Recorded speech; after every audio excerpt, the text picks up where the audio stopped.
morning again, folks. I'm glad you all decided to go ahead and show up again today, even after yesterday. I hope this is helpful.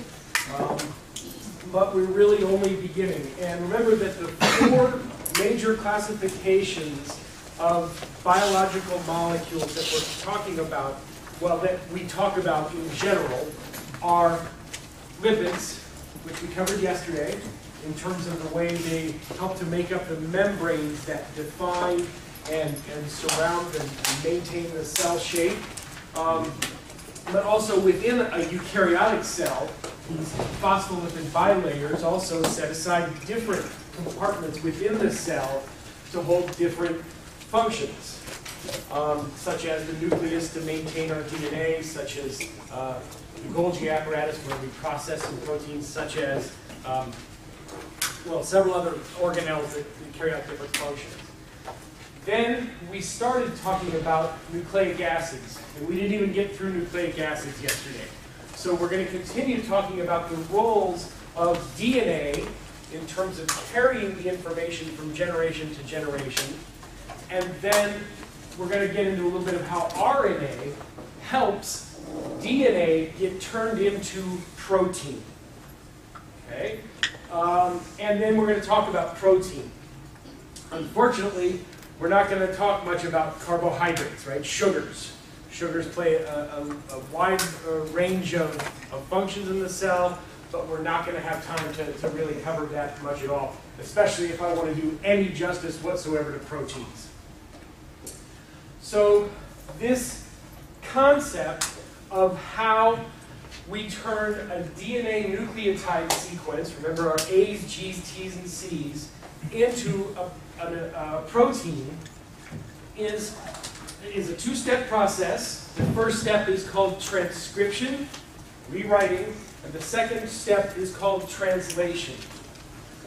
Overall, these two large steps together comprise what we call the central dogma of modern biology. I think most scientists dislike the idea of dogma, right? We'd much rather have evidence than dogma, I hope. This is the whole point. But this is such an important central part of this that we call it the central dogma. And actually, I read some things by Francis Crick lately that he had a much more narrow definition of the central dogma in mind when he coined that phrase for this. But we've come to mean these two things and how we turn DNA into protein. Okay, so the idea here is transcription, rewriting, is the first step, and it's how we are going to turn, again, this DNA nucleotide sequence into an RNA nucleotide sequence. Notice in both cases we're talking about nucleotides, polynucleotides, just DNA and RNA. That's why this is transcription. We're transcribing basically into the same language. We're just making a copy, right, of this original sequence. Okay? So I think if we can get the lights down a little bit, that might be helpful. I've got a little spiffy animation. Oh, I hope this doesn't try to reload it. I've got it already loaded and ready to go. Let's see here. How much did I do? Here we go. Must be this one. All right, so this is transcription. I'm going to show this little animation. Basically, this guy describes it better than I could. When we're done, we'll go back and we'll go through it step by step. So don't worry if some of the details fly past too fast. We'll come back and get it covered again, okay? Oh, somebody asked if any of this would require audio. Actually, this would be helpful at this point. Can this happen? Is that easy? If not, yeah, I can... It's running audio and running video. Okay, cool. Cool. So you could put the microphone against. Ah. Very good. One of the DNAs. We'll start this again. Perfect. Thank you. RNA polymerase first separates the two strands of DNA, and RNA nucleotides present in the nucleus bond with their complementary nucleotides on one of the DNA strands. Okay, I have to stop this guy. I interrupted him already, right? So we did mention briefly yesterday, I should have reminded you before I started my animation, that that this green blob here represents a complex of proteins that we call RNA polymerase. It's making an RNA polymer based on the DNA nucleotide sequence here in the double-stranded DNA. Now, it's only going to copy one of the two strands. Now, when I say copy, what do I mean by copy? Remember our base pairing rules that we talked about yesterday? A always binds with T, and G always binds with, right, except for RNA where we don't have T's, and A binds with U. Very good. So that's exactly what RNA polymerase is doing for us here. It's using those base pairing rules to bring in these RNAs, nucleotides, and base pair them up. So if this is a T, right, it's DNA, so it could be a T, then this one's going to be a U. If this is an A, this is going to be a U. If this one's a G, then you're going to be a C, and if it's a C, it's going to be a G. So that's how it knows which nucleotide to bring in to make this copy of this strand of DNA. Questions about that? All right, now I'm going to try really hard to keep my mouth shut and let this guy talk a lot, because he really is good.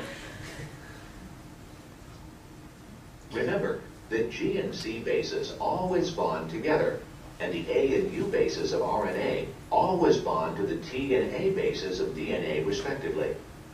RNA polymerase then links the RNA nucleotides together to form mRNA in the process called transcription. RNA polymerase begins at the promoter site and then advances into the gene, separating the DNA double helix at its front end, joining together the RNA nucleotides in the middle, and then rewinding the DNA double helix at the back end. When the gene is entirely copied, the RNA, DNA, and polymerase then dissociate from one another, and the newly formed mRNA is released to go on to the process of translation. Okay, so this is the first step of a two-step process. Transcription, we're just making a copy of our DNA into RNA. This then leaves the nucleus to go out into the cytoplasm and find a ribosome to carry out translation. Questions? A bazillion, right? So, does the RNA polymerase know what kind of nucleotide is coming, or just spontaneous finding? It has no idea what's coming. All it does is it allows an RNA to come in. Let me back up to the point where this is actually happening in the animation here. And this doesn't get covered, and it doesn't get covered very often. But all it's doing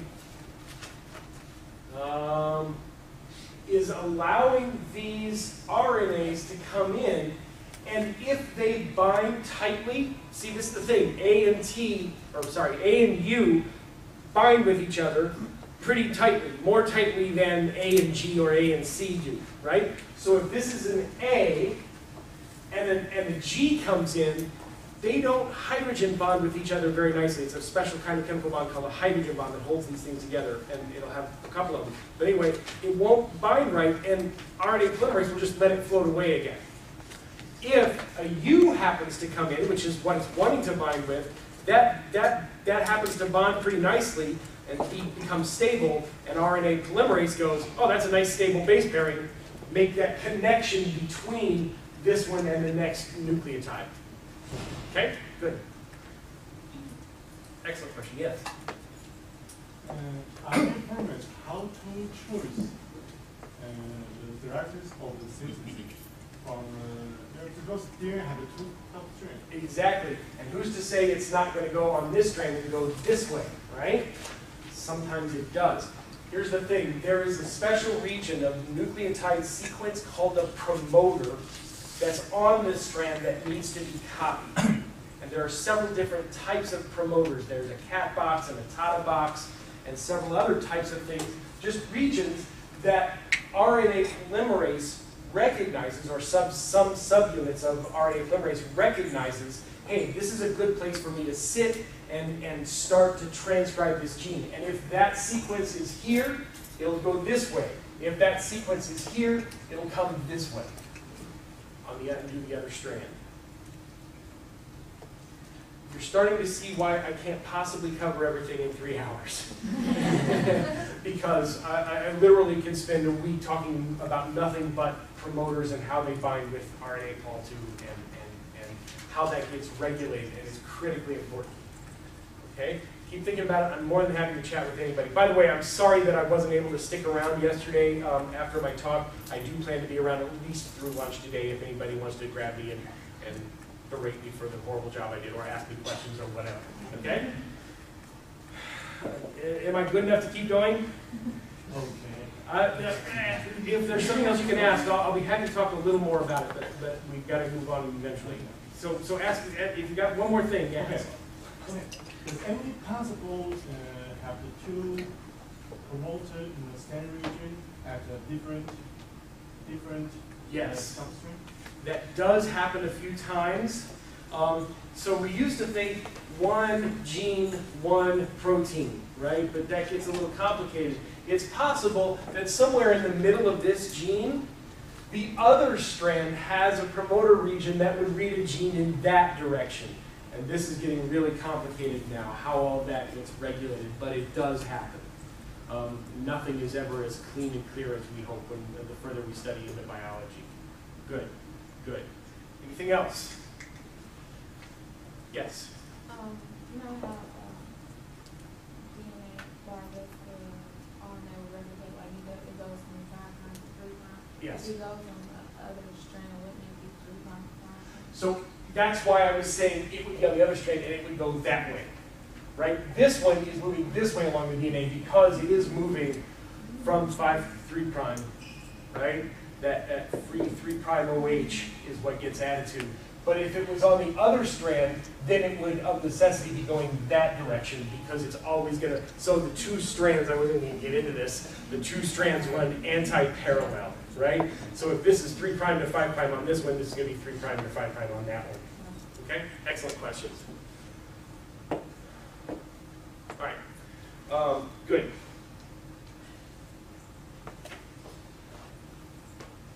So this is basically just showing what we had in the animation, and we've got this region of DNA just before the gene of interest here that's called the promoter. This is where RNA Pol2 originally sits and binds and says, okay, I'm going to start to transcribe the gene that's here. Okay.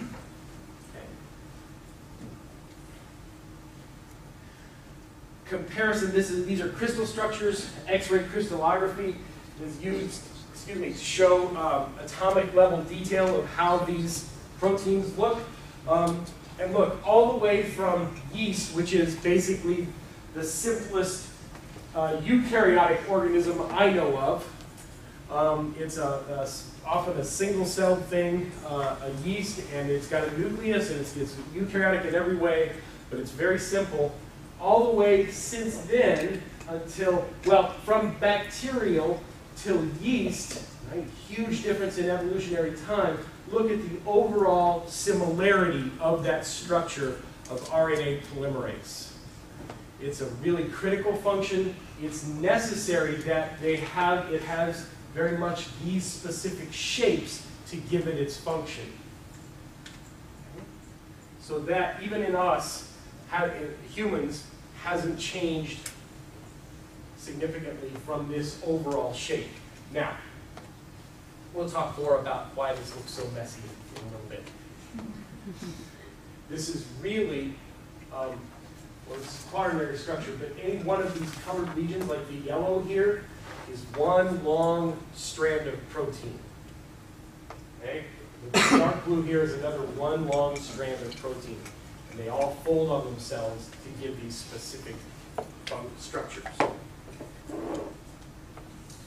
So RNA we often use to tell us, this is a technique called in situ RNA hybridization.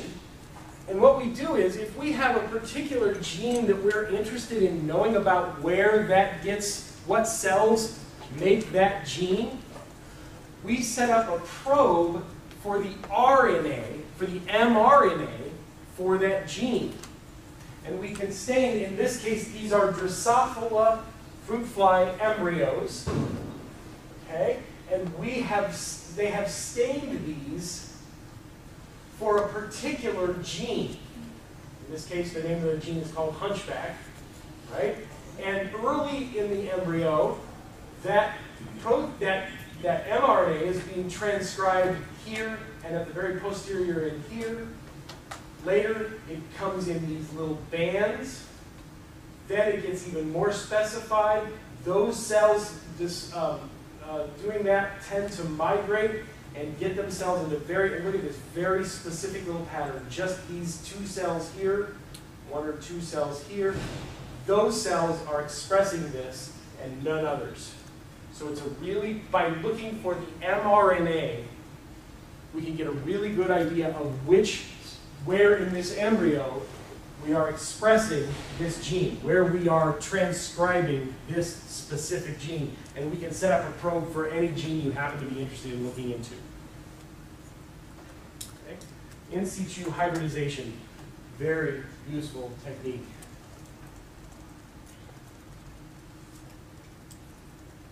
And the point here is, as I said yesterday, all cells have the same set of DNA.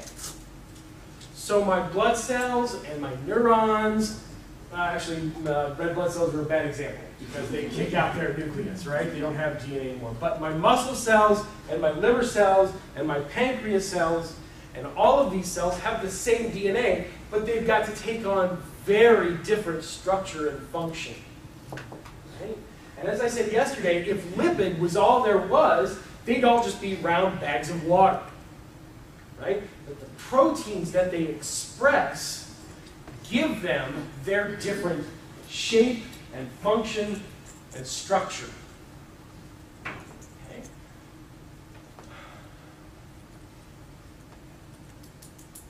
Questions? How does it know which genes to express in which cells?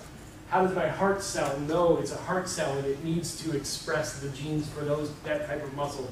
And my eye cell knows it's an eye cell and needs to express those different genes. I'd be happy to talk to you for about 3 weeks about that.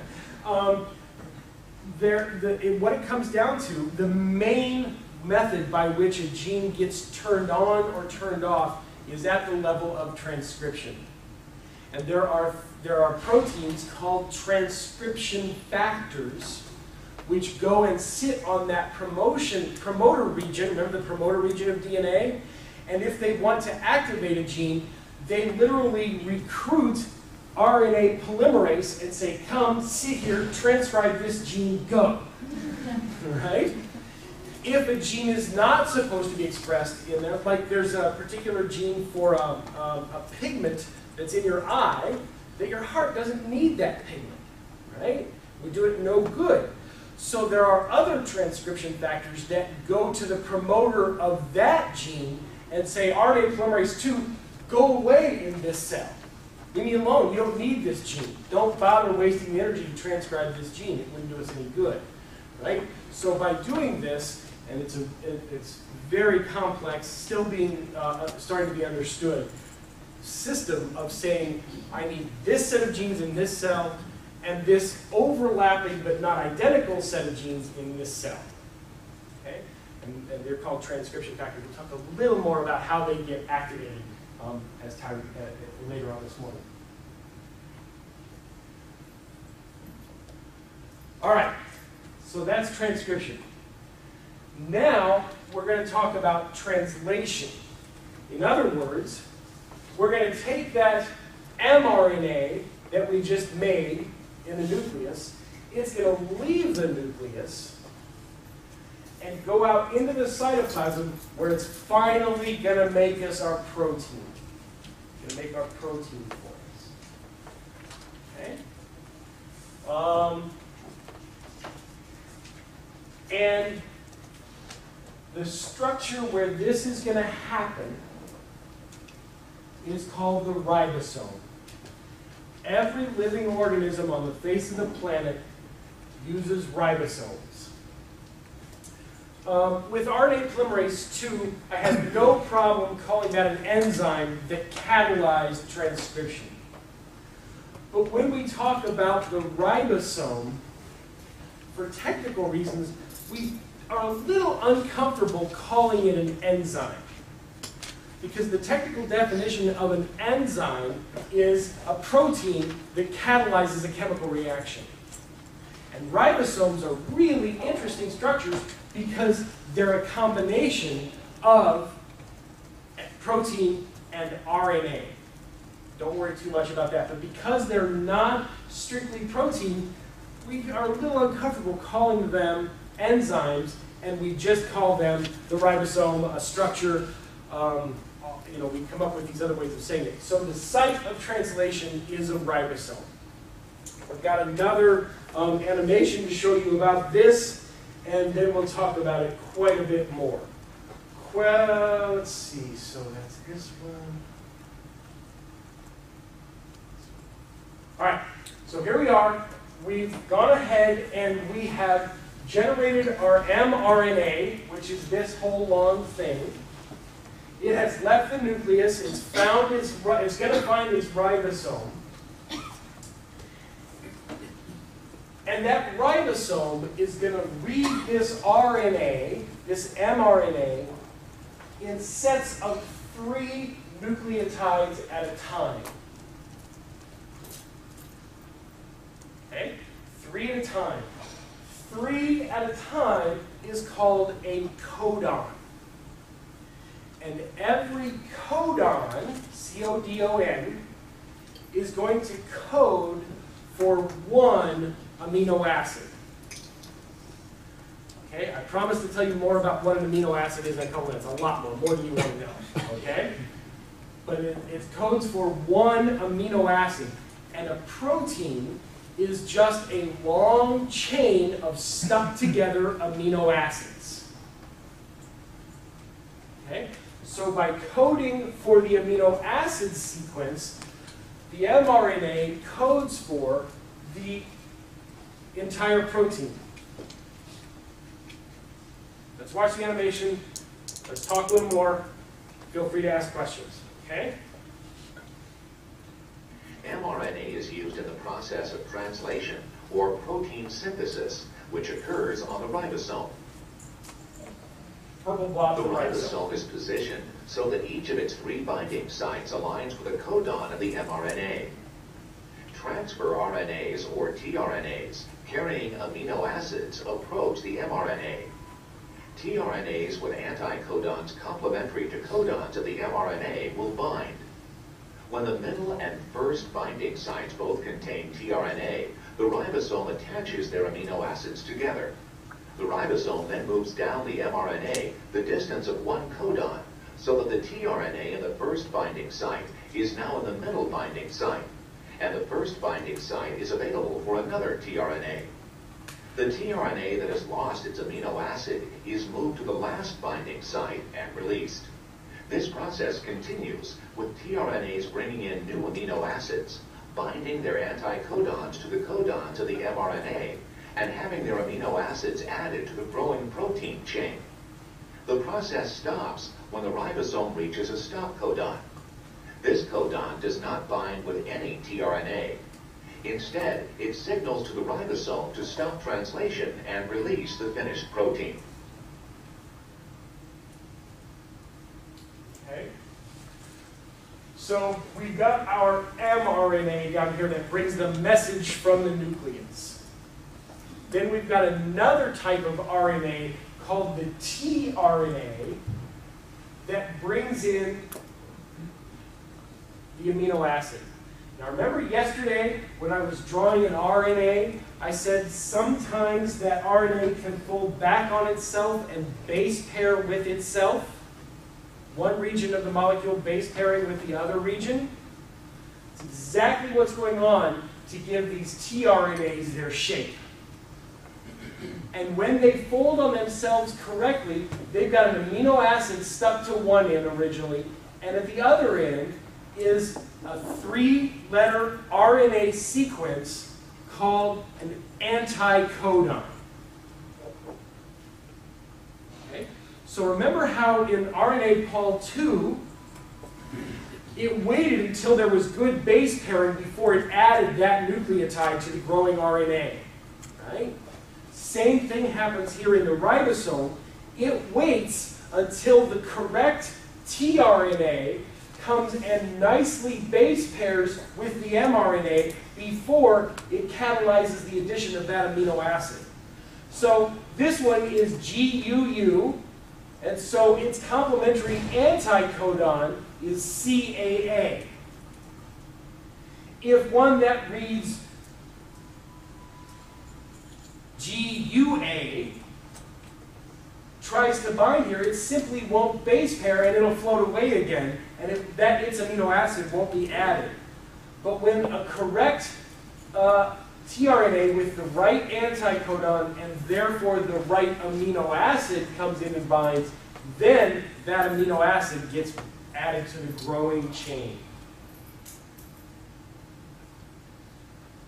If I had my druthers, that would be the end of the lecture for today. You could go home and think about that all afternoon and come back before I go on to the next thing. Right? Yes? So what is the tRNA? What's the amino acid? It floats away and it goes off to be recharged with the amino acid again. Yep, they get recycled. Yes? Are all the ribosomes essentially the same? Yes. Okay. All ribosomes are essentially the same, whether we're talking about bacteria or trees or meat. Some ribosomes are associated with some of the membranes inside the cell called the endoplasmic reticulum.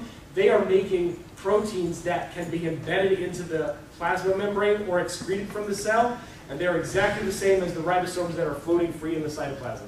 Ribosome is a ribosome is a ribosome. Yes? So when the tRNA is getting recharged, what's the mechanism by which the amino acid recognizes the tRNA to get attached? It's a great question. This is kind of a gap in my personal knowledge. A lot is known about it, okay? I have neither the expertise nor the time to really give a detailed explanation of how that works, okay? But needless to say, the enzyme that does catalyze that charging of the tRNA with the amino acid is very specific. The anticodon determines very precisely which amino acid gets added to it. It's a great question. Please look into it and email me and tell me the answer. Okay?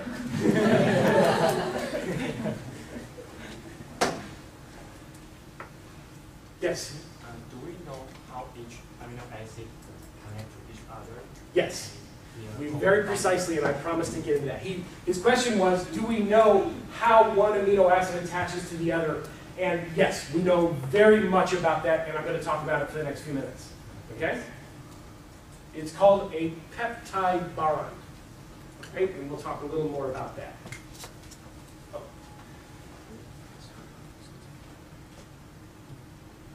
Okay, so these are some different views of tRNAs once they folded up on themselves.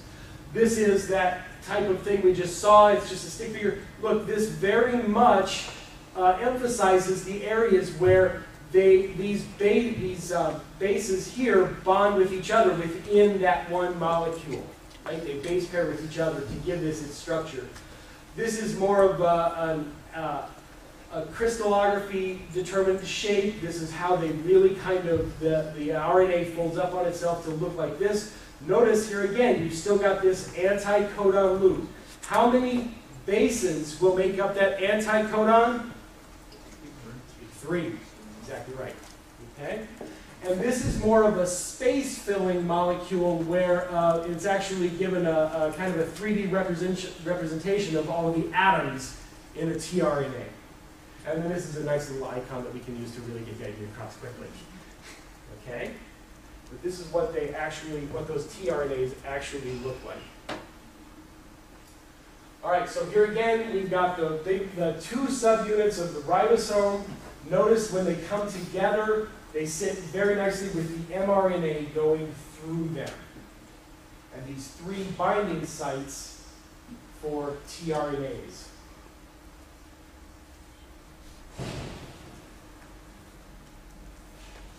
One common misconception would be that you might have a ribosome sitting on an mRNA making its protein until it's done, and then another one binds. But it's entirely possible for many, many ribosomes to be sitting on a given mRNA, simultaneously translating lots of copies of this same protein. If the cell needs a bunch of this protein, this can very easily happen. And here's some electron micrographs. Look at all these RNAs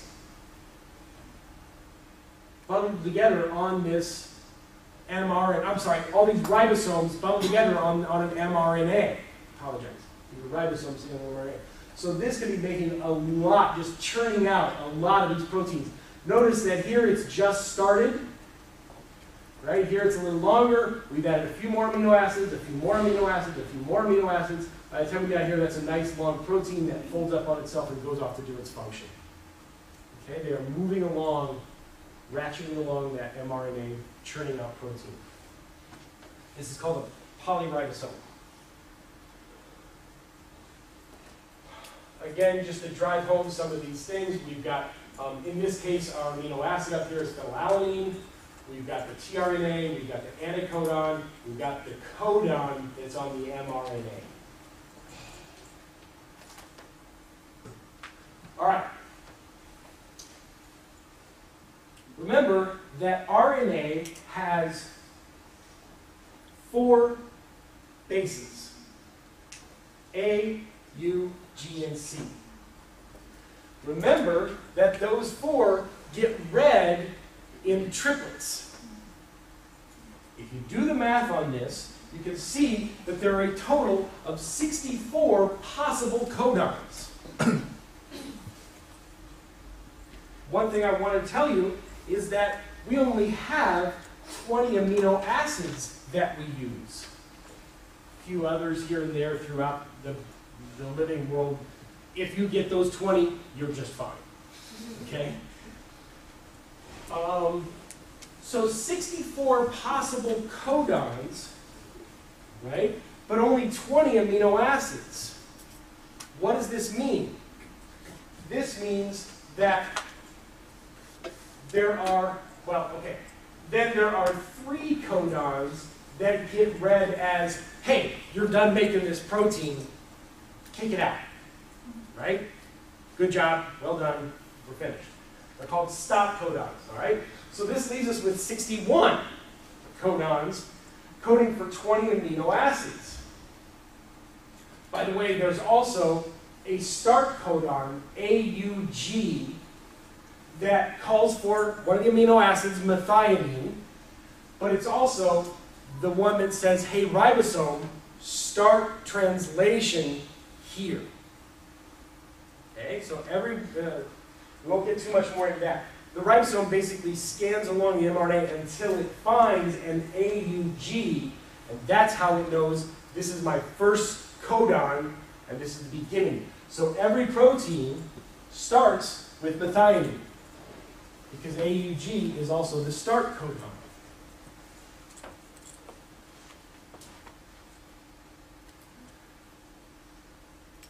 All proteins are built at the start codon, starting at the start codon, so all proteins begin with methionine. All right. Here's the thing. There are some codons that multiple codons call for the same amino acid.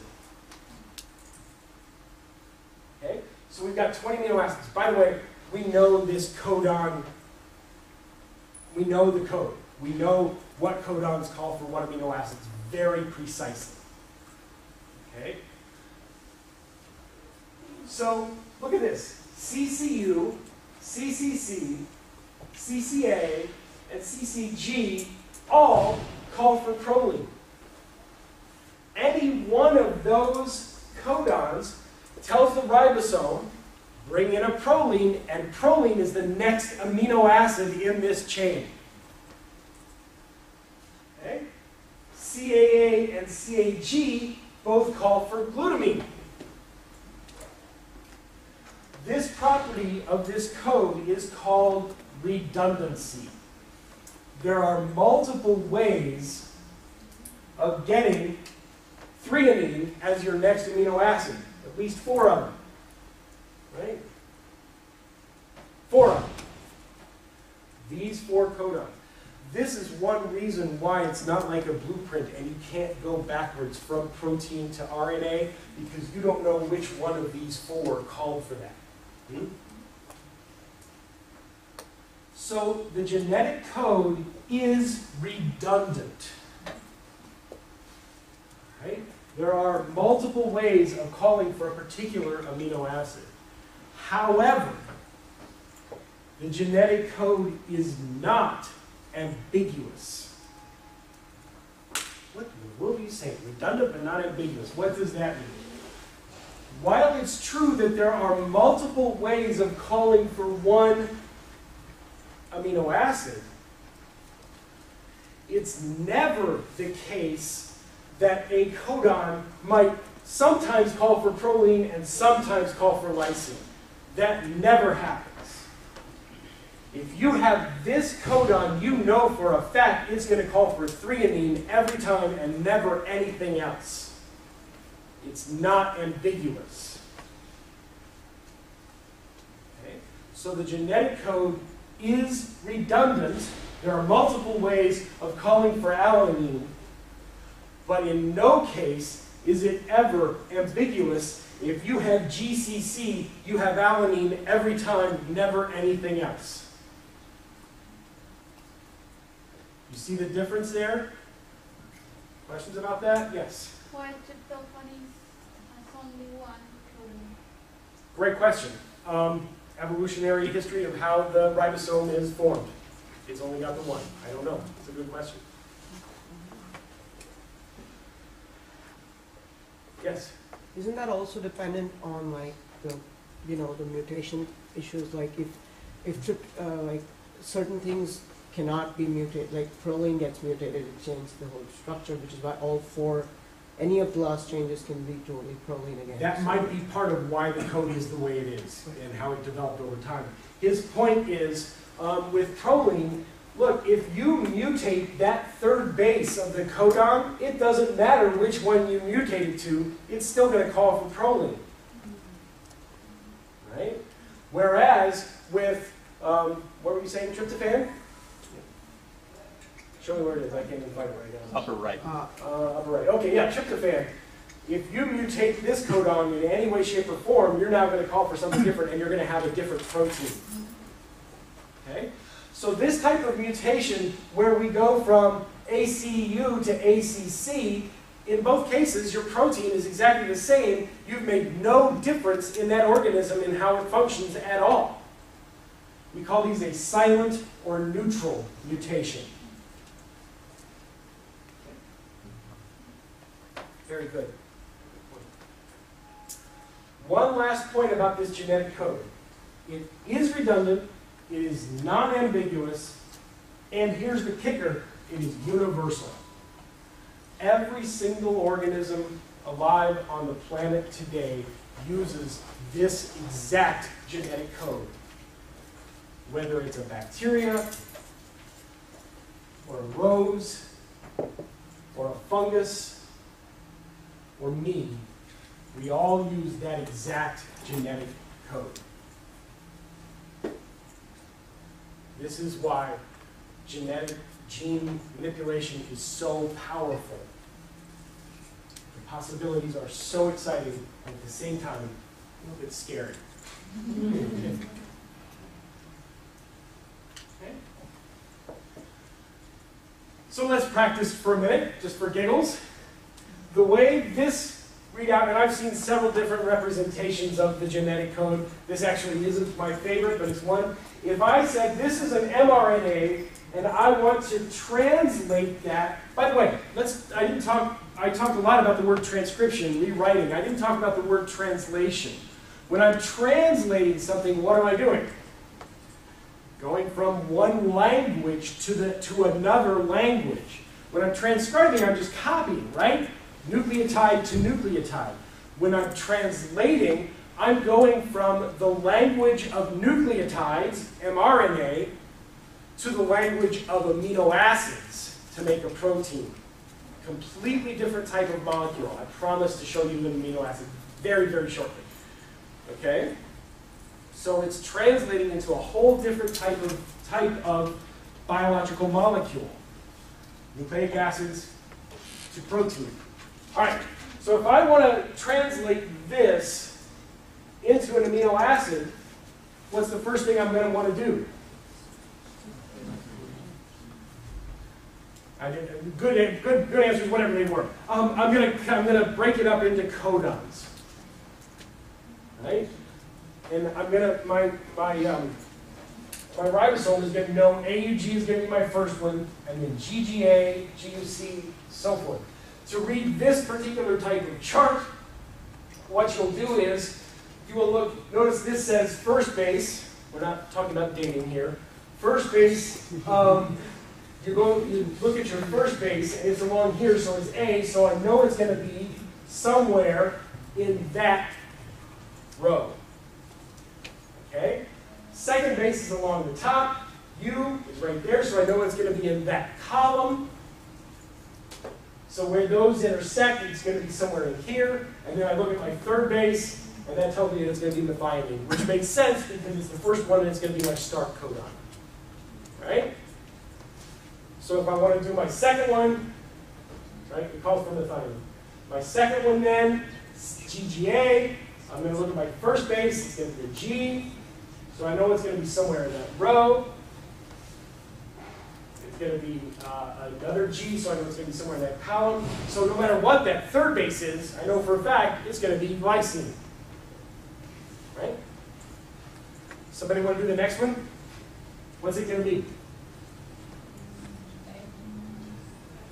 Say it loud. Thymine? Valine. Uh-oh, how do we go wrong? All right, G, U, so it's going to be in this row and this column, and so no matter what the third one is, it's going to be valine.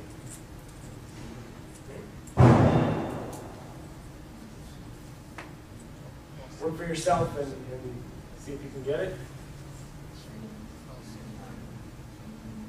Right, threonine. What are we saying here? Tryptophan. Okay, good. And glycine. Okay, GGU. All right, so that's going to be my amino acid sequence. Yes? Shouldn't the last one be a stop codon? Do we need to have that? If it was a full protein, then yes, you're right. The last one would have to be a stop codon. Yes. Dot. Yes. Any one single base is missing in this Ha! the protein will totally wrong. Exactly. That is called a, let me repeat what you just said for everybody, okay? He says if any one base is actually removed, every single codon from then on will be completely wrong. And he's got it exactly.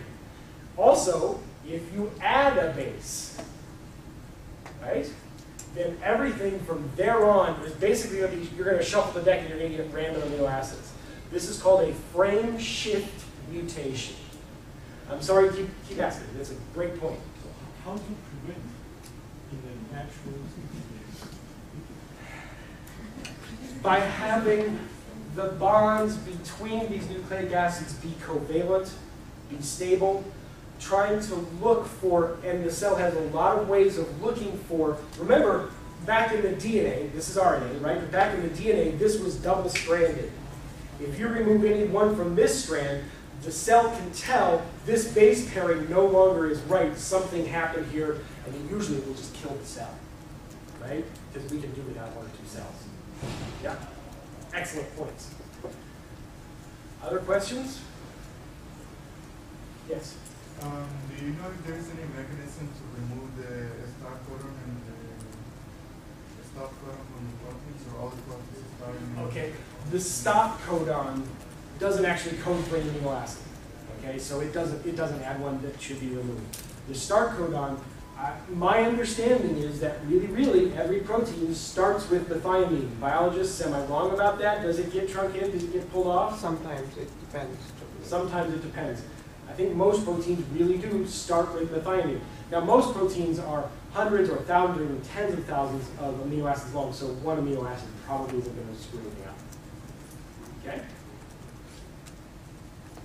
Do you know of any specific examples where it gets pulled off? I know when we do it, like when we're doing, we're taking a particular gene and putting it into bacteria, we ensure that methionine gets truncated. Okay. We can do that. Okay, because you don't want it starting in the middle of the gene. Right. Right. Yes.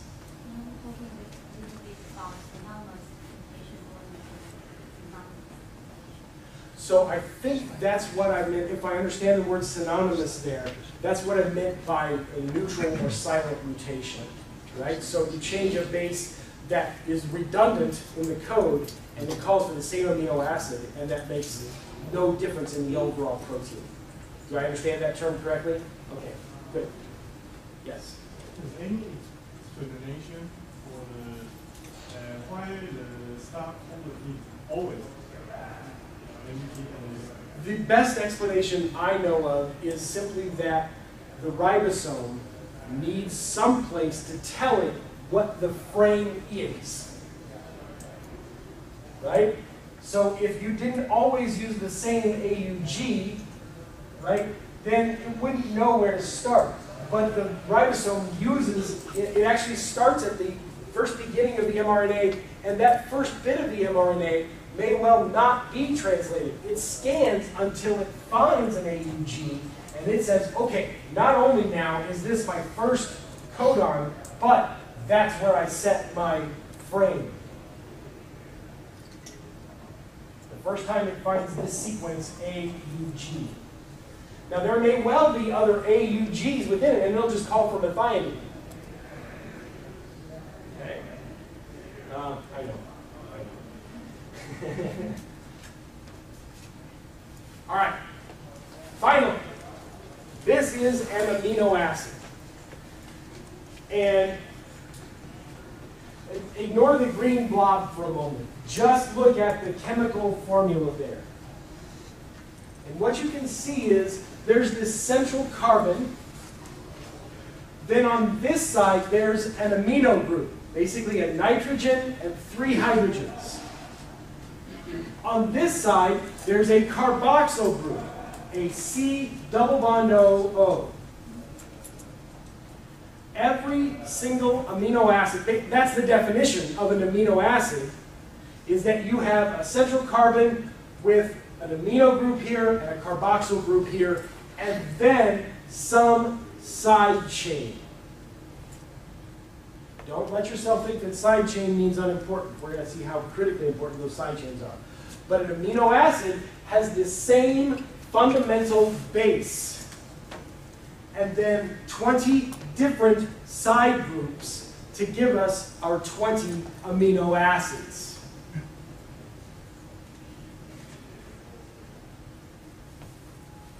Okay? Did anybody play with these blocks when you were a kid? My daughter has these blocks. And that's what we're trying to represent here. Okay? So notice that every single amino acid has this same region here. So they've all got this little blip here, this little nipple here. And every single amino acid has this same carboxyl group on this end, and that's this little hole. They all have the same. Right? So they all have this end the same and this end the same, but their side groups are very different. The important thing about this is that the amino terminal of one amino acid can bind with the carboxyl terminal of another amino acid.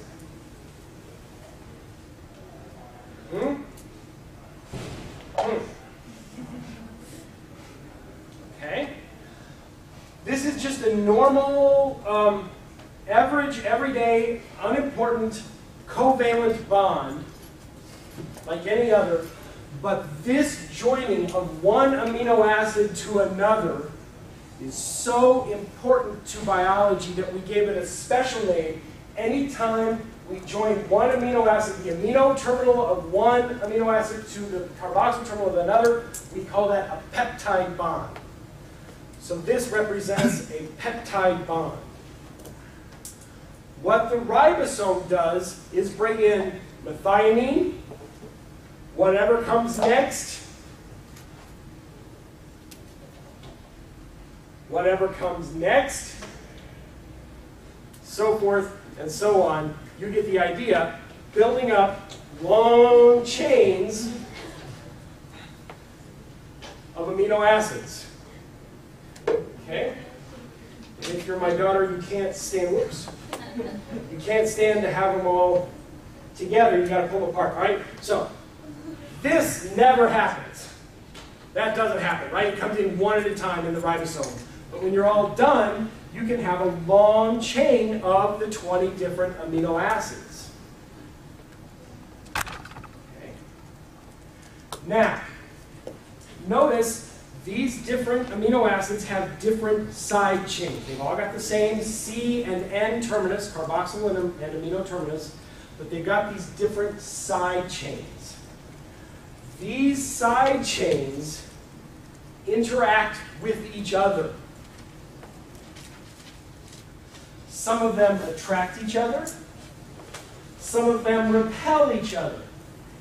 Some of them are hydrophobic. Some of those side chains are hydrophilic. Some of them are charged. They've got different functional groups. And I'm going to show you a little more technical level of all the 20 amino acids and how we group them in.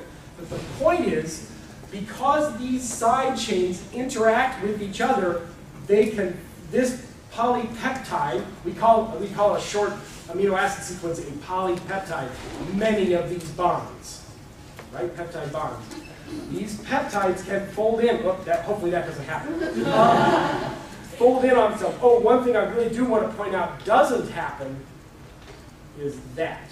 That never happens, okay? That just doesn't happen. But it folds on itself. This isn't really long enough for me to be able to fold, and looks like this. And because this is the thing that blew me away when I first learned about this, and to this day, it kind of makes my head spin, simply the correct sequence of amino acids and how those side chains interact with each other cause that protein to fold on itself in exactly the right way.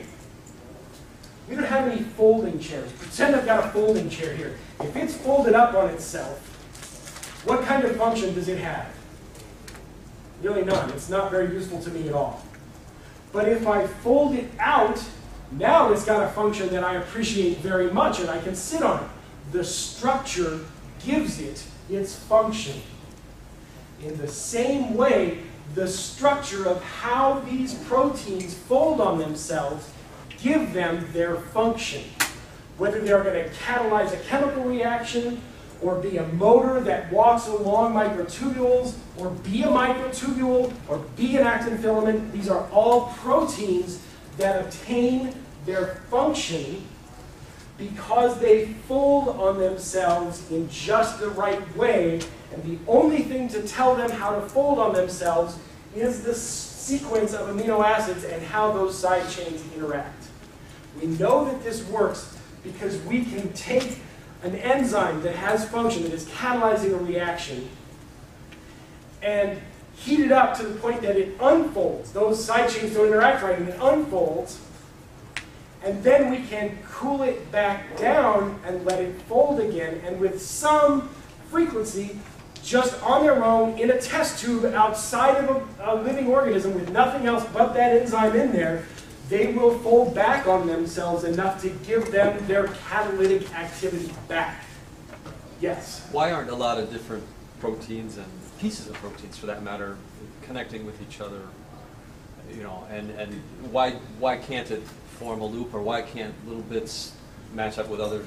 It can't form a loop because the ribosome doesn't bring it back around and do that. It needs a tRNA to bring it in. Okay? And so the catalyzing of creating this covalent bond here has to be catalyzed by a ribosome. And the ribosome does it. That's why it can't move back on itself.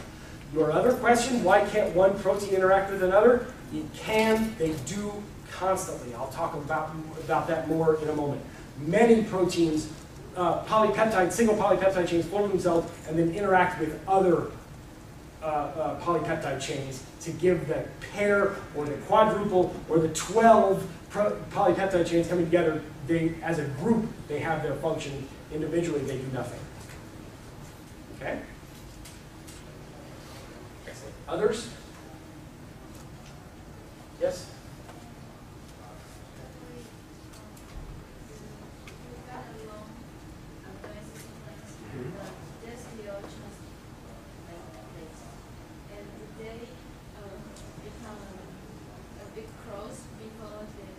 Ha!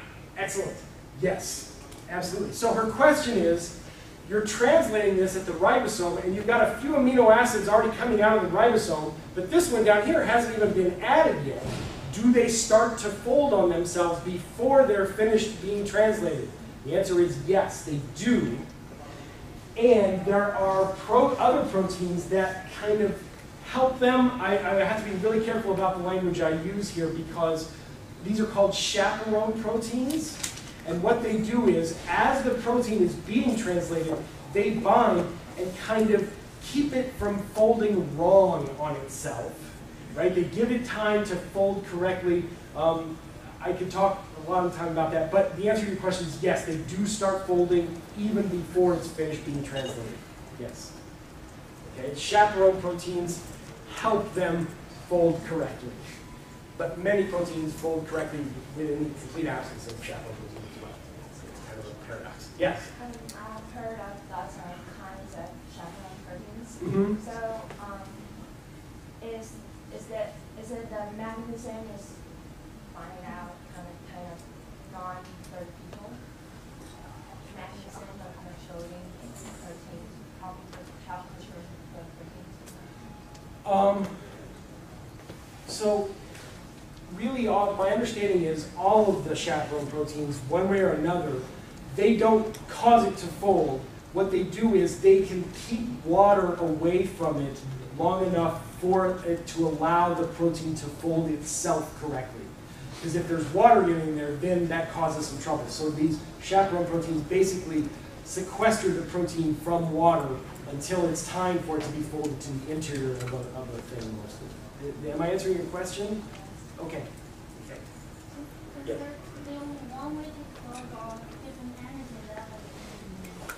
There are badly folded proteins, right? I don't know of any cases where a protein folded one way has one good function and folded another way has a different good function. We do know about proteins that folded this way have a good function and folded this way have a really detrimental function, right? Prions. And so it's definitely possible for proteins to fold incorrectly, and hopefully the cell is looking out for that and keeping it from happening as often as possible.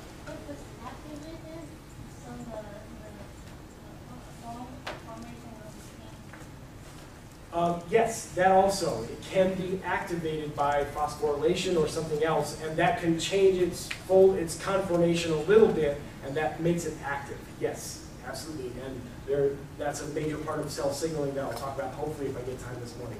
Great question. Yes? Can synthesize a protein in vitro? Yes. Yes, we can. Yes. Just by amino acid added. Add amino acid, add ribosomes in test tube. We get this. We can make this happen in vitro. Yes. This process needs energy. Yes, it does. At least ATP, probably maybe some GTP as well, but ATP should provide the energy. Yep, absolutely. All of this requires an energy input. I don't have time to get into cell metabolism and cellular respiration. I wish I did. Again, please, if you're interested in this stuff, please take 3 semesters of biology, or at least one good semester of an introductory class will talk about all of that stuff. Yes? These kind of processes are affected by temperature. Absolutely, very much so. In fact, this is why we as warm-blooded creatures spend so much energy keeping our core temperature very stable. If you get too hot, they unfold. If you get too cold, they don't act right, right? So by spending all of this effort to keep our internal temperature consistent, we can specify that our enzymes, which are proteins that are folded correctly, work within a narrow temperature range. Cold-blooded creatures, snakes, lizards, and so forth, they don't bother spinning that, and actually their enzymes have a wider range of temperatures at which they will function, and even if you go outside that, oftentimes, if you then later come back within that temperature range, they will start functioning again. So the mechanisms are more affected by temperature, or like the proteins and these? Well, the proteins carry out the mechanisms. So because you're stopping these, or if you get so hot that you unfold these proteins, you can lose that function and they may never fold back correctly, and that's why overheating can kill you, because the proteins needed for functioning in your brain get misfolded, and now your brain can't work again. Yes? I've heard about there are not only 20 amino acids and other. There are a few others. So it happens in Yes, yes. Some organisms use a few other, but I'm telling you, as a general rule, if you know about these 20, you're good to go. And if your body, as a human being, has these 20, you're good. Okay? Good. Yes? And does we know how much calories for the synthesis one amino acid?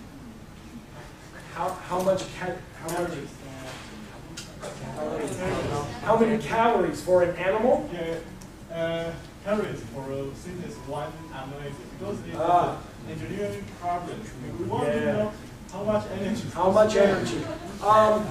I don't have those numbers at my fingertips, right? How many calories they're out there. I will say that however much it is, photosynthesis collects enough energy from the sun to be able to power that.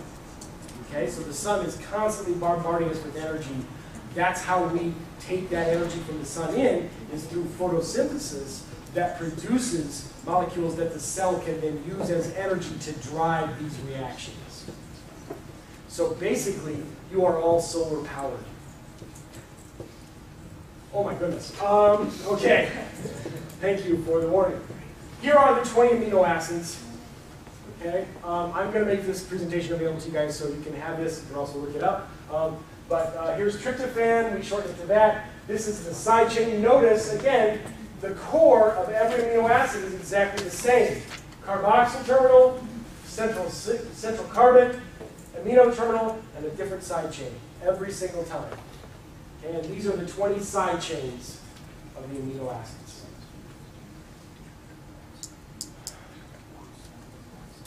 Wow. Okay. I have to talk about this for a second. I can't stop myself. So, as these things are folding, interactions between very nearby amino acids give us what we call our secondary structure. What's the primary structure? Simply the order of amino acids. Valine, threonine, arginine, leucine, lysine. Right? The order. That's the primary sequence. The secondary structure comes from interactions between very nearby amino acids, helping it fold on itself a little bit. Okay? So, primary sequence between my fingers, right? Local interactions between these amino acids give us a secondary, in this case, helical structure. Right?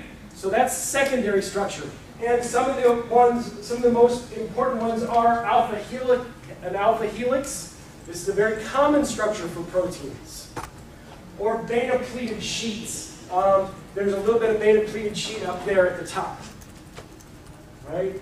This is a secondary structure. Clearly, this is an alpha helix. It's a very common secondary structure. All right? Then there's tertiary structure. Okay? How it folds on itself overall gives it its tertiary structure. And you can see when they fold up on themselves, they take on very specific shapes. This is a channel through a membrane so that something can go from inside to outside the cell. Okay? Then, what was being asked before, you can have what we call quaternary structure. Quaternary structure would be two different polypeptide chains coming together to give the whole thing its function. Okay? So, primary, secondary, tertiary, quaternary structure. Okay?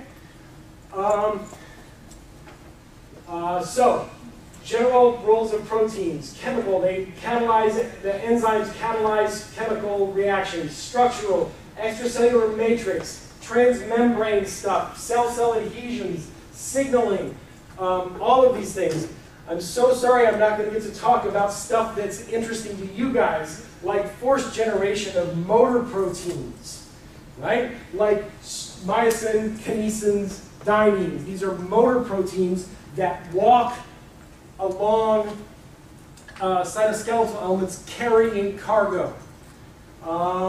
Then there's the cytoskeleton itself. These are very dynamic structures that can give rigidity or motion by polymerizing and depolymerizing. Actin, microtubules, and intermediate filaments. I'm going to skip all of this stuff on cell signaling. Here are our three cytoskeletal elements. Joanna, are you going to put this up in your lab, this exact picture? Not exactly, but very close. Very close, good. Good, so I don't feel too bad. These are structures, especially actin and microtubules, grow and shrink very rapidly. Okay? So this is the final point I really wanted to drive home for you guys today anyway, is that cells are very dynamic structures. I don't know if I'm going to have the audio here or not. If not, it's fine. I'll just talk. EB1 is a protein that binds to the GTP tubulin cap at the growing ends of microtubules. These are growing Cells expressing microtubules in a cell. EB1 fusion protein reveal the spectacular dynamics of the microtubule cytoskeleton. Note that many, but not all, microtubules in this cell grow from the centrosome. Look how dynamic that cell is. Only the ends of growing microtubules are visible in this experiment. Those that are static or shrinking have lost their GTP tubulin caps and do not bind EB1. In contrast, when all microtubules are labeled with GFP tubulin, the true extent of the microtubule cytoskeleton emerges. Okay. Both growing and shrinking microtubules can be observed. Constantly grow and shrink and grow and shrink and grow and shrink. Now we can make this happen in vitro, but in vivo, this is also cool stuff. You guys as engineers would love this. I'm so sorry. So the two ends of an actin are different, have different binding constants. And one end is much more likely to polymerize, and the other end is more likely to depolymerize. In vitro, the concentration of actin determines whether that whole filament will be shrinking or growing, because they'll be added to both ends out here at these concentrations, or if your concentration is in here, they'll be treadmilling, adding to this side while losing from that side. We can see them actually move in vitro. But in vivo, none of this matters because it's all tightly regulated by other proteins that come and tell actin when to polymerize and depolymerize. Okay? This is what I wanted to leave you with today. Cells are very dynamic structures. When you're doing your mechanical engineering questions, that's fabulous. But even at the level of the cell, remember, you're not dealing with a passive, constant thing. You're dealing with an entity that can sense the mechanical forces and respond to it by expressing different genes. And even at, and especially at the level of the tissue, don't think you're dealing with a passive, non-responsive material. It's something that can, through its own logic, react to what you're doing with it. Really interesting stuff. I'm so glad I got a chance to talk to you guys. I know this is the beginning of a long and fruitful investigation by putting together engineering with biology concepts. I'm just so excited to see what happens and what you guys do in the future. Thank you very much.